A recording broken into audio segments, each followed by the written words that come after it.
அண்ணாமலைன்னா மாசுதான். அது பேச்சில் மட்டுமல்ல, களத்திலையும் தான். தமிழகத்துல அரசியல் மாற்றத்தை ஏற்படுத்தணுங்கிற ஒரு உறுதியோட பிரச்சார களத்துல கலக்கி வருகிறார் அண்ணாமலை. வேட்பாளர் பட்டியலில் அண்ணாமலை பெயர் இல்லாதது தலைமையின் முடிவு. தலைமையின் முடிவை நாங்கள் எதிர்க்க முடியாது. அது தலைமை எடுத்த முடிவு. அதைதான் நாங்கள் பின்பற்றுவோம் என நயினார் அவர்களின் பேச்சு சர்ச்சையை ஏற்படுத்தியிருக்கிறது. திரு அண்ணாமலை அவர்கள் பிரச்சார களத்தில் அந்த தொகுதியின் பிரச்சனை, மக்களின் உண்மையான கஷ்டங்களை அறிந்து பிரச்சாரத்தில் பேசி வருகிறார் அண்ணாமலை அவர்கள். நேற்று கரூரில் அண்ணாமலையின் பிரச்சாரத்தை கண்டு கதிகலகி போன செந்தில் பாலாஜியின் கரூர் கேங் மக்கள் கோரிக்கை வைத்தும் மக்களை கோரிக்கையை நிராகரித்தது மட்டுமல்லாமல் லூசு பசங்கள்லாம் ஓட்டு போட வேணான்னு மக்களை ஏளனப்படுத்தும் திமுகவின் வேட்பாளர். என்ன நடக்கிறது தமிழக அரசியல் களத்தில்? வாங்க இந்த வீடியோவில் பார்க்கலாம். அதற்கு முன்பாக நமது சேனலை சப்ஸ்கிரைப் செய்து கொள்ளுங்கள். அன்பு தமிழ் நெஞ்சங்களுக்கு அன்பு வணக்கம்.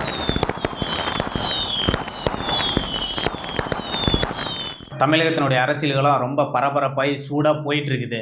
நம்மள முதல்வர் ஸ்டாலின் அவர்கள் கூட வேட்புமனு தாக்கல் பண்ணும்போது கையில் 10,000 ரூபா தான் இருக்கு அப்படின்னு வேட்புமனுவில் சொல்லியிருந்தாரு. ஆனால் இன்னைக்கு அவரோட மனைவி குருவாயூர் கோயிலுக்கு 40 லட்சம் ரூபா மதிப்புள்ள தங்க கிரீடத்தை பரிசளிக்கிறாங்க. பாருங்க மக்களை எப்படியெல்லாம் ஏமாத்துறாங்கன்னு. 10,000 ரூபா தான் காசு இருக்குன்னு வேட்புமனுவில் தாக்கல் பண்ணி ஒரு வாரம் தான் ஆகுது. இன்னைக்கு 40 லட்சம் ரூபா மதிப்புள்ள தங்கத்தை குருவாயூர் கோயிலுக்கு காணிக்கையா கொடுக்குறாங்க துர்கா அம்மா. அது மட்டும் இல்லாம நம்ம நடிகர் விஜய் அவர்களுக்கு தேர்தல் ஆணையமும் சரி காவல்துறையும் அனுமதி கொடுத்துருச்சு. ஆனா அனுமதி கொடுத்தும் நான் பிரச்சாரத்துக்கெல்லாம் போக மாட்டேன்னு சொல்லி அவர் அடம் பிடிச்சுக்கிட்டு பனையூர் பங்களால உக்காந்துக்கிட்டு இருக்கிறாரு. இவரெல்லாம் அரசியல்வாதியாகி இவரை நம்பி ஒரு கூட்டம் இன்னைக்கு அவர் பின்னாடி போயிட்டு இருக்குது.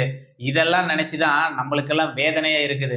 இன்னைக்கு தேர்தல் பிரச்சாரங்களும் இன்னும் அடுத்த 2 வாரத்துக்குள்ள முடிகிற மாதிரி இருக்கு. ஆனா விஜய் அவர்கள் நேற்று காரைக்குடி போனாரு. இன்னைக்கு கடலூர்ல அனுமதி கொடுத்துருந்தாங்க. உதயநிதிக்கு அனுமதி, உதயநிதியோட அனுமதியெல்லாம் கேன்சல் பண்ணனாங்க விஜய்க்காக. ஆனாலும் விஜய் பிரச்சாரத்துக்கு போக மாட்டேன்னு சென்னையில இருக்கிறாரு. அதுவும் இல்லாம அண்ணாமலை அவர்கள் பரபரப்பா சமூக வலைதளத்துல ஒரு பதிவிட்டிருக்கிறாரு. அது நம்ம கிட்னி திருடல் புகழ் நமக்கெல்லாம் தெரியும். மணச்சனூர் எம்எல்ஏ கதிரவன் அவரு தான் இன்னைக்கு அந்த பகுதியோட எம்எல்ஏ வேட்பாளராக இருக்கிறாரு. அங்க மக்கள் அவர்கிட்ட ஒரு கோரிக்கை வைக்கிறாங்க. எங்க ஊர் ஏரியெல்லாம் தூர்வாருன்னு கேட்குறாங்க. அதுக்கு அவரு, லூசு பையனை நீ என்ன பாத்தியா, நீ இங்க கோரிக்கை வச்சுட்டு இருக்கிற, நீ லூசு பையன், நீ எல்லாம் ஓட்டு போட வேண்டாம்னு சொல்லிட்டு மக்களை ஏளனப்படுத்துறாங்க. இந்த திமிரெல்லாம் தேர்தல் முடிஞ்சதுக்கு அப்புறம் தான் திமுக காரனுக்கெல்லாம் வரும். ஆனா இந்த மணச்சனூர் எம்எல்ஏ கிட்னி புகழ் திருடன் கதிரவனுக்கு தேர்தல் முன்னாடி வேட்பாளராக இருக்கும்போது இந்த திமிரு ஆணவம்லாம் இருக்குது. இவங்கெல்லாம் பொதுமக்களாகி நீங்க தான் முடிவு கட்டணுங்கிறது தான் நம்மளோட கோரிக்கையாகவும் இருக்குது. அது மட்டும் இல்லாம நம்ம அண்ணாமலை அவர்கள் மாசா பிரச்சார களத்துல கலக்கிட்டு இருக்கிறாரு. அவரு நேற்று ஊட்டியில அவர் பிரச்சாரம் போனாரு. அவரு ஹெலிகாப்டர்ல ஊட்டியில இறங்கின நிகழ்வே அது செம்ம மாசு தான். அண்ணாமலைனாவே மாசு தான். அதுல அவர் பேச்சுல மட்டுமல்ல, அவர் களத்திலையும் சரி அவர் எப்பவுமே மாசா தான் நடந்துட்டு இருக்கிறாரு. அதுதான் என்னவோ அவருக்கு உண்டான ஒரு ஆதரவு வளையம் அதிகரிச்சுக்கிட்டே போகுது. அது பதவி இருந்தாலும் சரி இல்லைன்னாலும் சரி, அண்ணாமலைக்குன்னு ஒரு தனி கெத்து தனி ஸ்டைலு தாங்கிறத அவர் மீண்டும் மீண்டும் களத்துல நிரூபிச்சுக்கிட்டே இருக்கிறாரு. நேற்று கூட அவரு 4 தொகுதியில் அவர் பிரச்சாரம் பண்ணாரு. அவர் பிரச்சாரம் பண்ணத்துல என்ன அப்படின்னா, தமிழகத்துல இன்னைக்கு முதல்வராக இருந்தாலும் சரி, கடந்த கால முதல்வராக இருந்தாலும் சரி, அவங்க யாருமே அந்த தொகுதியோட பிரச்சனையை பத்தியோ அந்த பகுதி மக்களுடைய உண்மையான பிரச்சனைகளை பத்தியோ யாருமே பேசுறதில்ல. ஆனா அண்ணாமலை அவர்கள் தான் அந்த தொகுதியோட பிரச்சனை, அங்க பகுதி மக்கள் என்ன கஷ்டப்பட்டு இருக்கிறாங்க உணர்ந்து அறிஞ்சு அது மக்கள் மத்தியில பேசிட்டு இருக்கிறாரு இன்னைக்கு அண்ணாமலை பிரச்சார களத்துல. அதனாலதான் இன்னைக்கு என்டிஏ ஓரளவுக்கு அட்வான்டேஜ் எடுத்துட்டு போறாங்கிறது தான் களத்துல நடக்கக்கூடிய நிகழ்வா இருக்கு.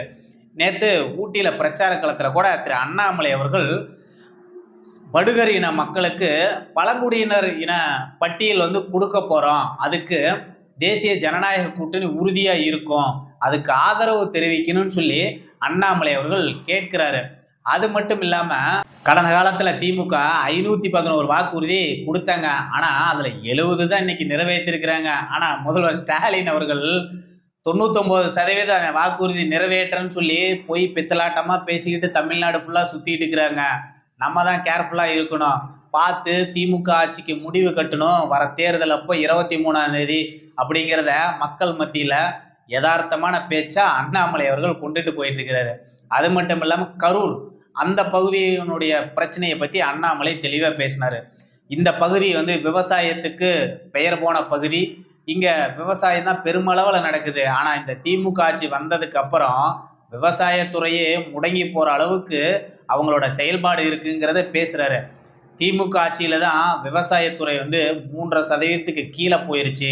இவங்களோட ஆட்சி நிர்வாகமே சரியில்லை அப்படிங்கிறதையும் பேசினாரு. அது மட்டும் இல்லாம காங்கேயம் காளை வளர்த்துறவங்களுக்கெல்லாம் 1000 ரூபாய் மாசம் மாசம் ஊக்கத்தொகை கொடுக்கணும்னு சொன்னாரு. ஆனா 5 வருஷமும் முடிஞ்சு போச்சு. அவர் சொன்ன வாக்குறுதி காத்துல போய் பறந்து போச்சுன்னு சொல்லி அண்ணாமலை அவர்கள் காங்கேயம் தொகுதி பிரச்சனைகளை பத்தி பேசினாரு. அடுத்தது அரவக்குறிச்சி தொகுதிக்கு போனாரு. அந்த தொகுதி தான் அண்ணாமலையோட சொந்த தொகுதியும் கூட. கடந்த தேர்தலையும் அங்கதான் அவரு வேட்பாளராக களமிறங்கினாரு. அங்க நான் இந்த தொகுதியினுடைய இந்த பகுதியுடைய பிரச்சனைய முழுமையா அறிஞ்ச ஒருத்தன் நானு. ஆனா திமுக இன்னைக்கு 5 வருஷமா மக்களோட பிரச்சனை எதுவுமே அவங்க கண்டுக்கவே இல்லை. நம்ம கரூர் கேங்க அந்த அளவுக்கு ஆக்கிரமிப்பு பண்ணிட்டாங்க. இந்த தொகுதியை சுத்தி பல ஆறு வந்து போயிட்டு இருக்குது. ஆனா இந்த தொகுதிக்குள்ள தண்ணியே இல்லைங்கிறத மக்கள் படக்கூடிய அவஸ்தைய வேதனைய அண்ணாமலை அவர்கள் அரவக்குறிச்சியில அந்த பகுதி மக்கள் மத்தியில பேசினாரு. அதுதான் அங்க மிகப்பெரிய ஒரு தாக்கத்தையும் ஏற்படுத்தி இருக்குது. இது அண்ணாமலை அவர்கள் அவரது பேச்சு மட்டும் இல்ல, உண்மையாலுமே அரவக்குறிச்சியில மிகப்பெரிய அளவுல தண்ணி பிரச்சனை இருக்கிறதுங்கிறது தான் உண்மையான விஷயமும் கூட. அந்த தொகுதியை சுத்தி 4-5 ஆறு இருந்தும் கூட முறையான நீர் மேலாண்மை வசதி செய்யாதனாலேயே அந்த பகுதி மக்கள் எல்லாம் வெளியூருக்கு வேலைக்கு போகக்கூடிய ஒரு சூழல் நிலவிட்டு இருக்குதுங்கிறதா 100% உண்மையும் கூட.